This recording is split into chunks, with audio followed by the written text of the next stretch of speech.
Ito yung 5 bagay na maaaring makatulong kung gusto mong alagaan yung kidneys mo.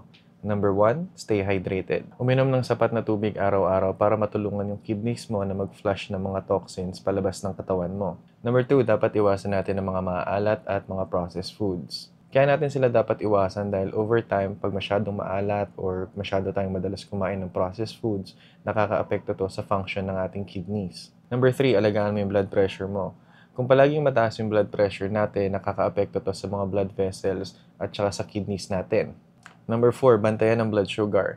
Kung palaging mataas yung blood sugar natin, nakaka-apekto to sa functions ng kidneys natin. Kaya kung mahilig ka sa matamis or may diabetic ka or nasa lahi nyo, palaging bantayan yung blood sugar nyo. And lastly, pwede nyo din to idagdag sa routine nyo itong 10 capsules from Simply Supplements. May mga antioxidants to na maaaring makatulong sa pag-breakdown ng kidney stones at maaari ding mag-prevent ng UTI. Kaya kung interested ka, click mo lang dyan sa baba.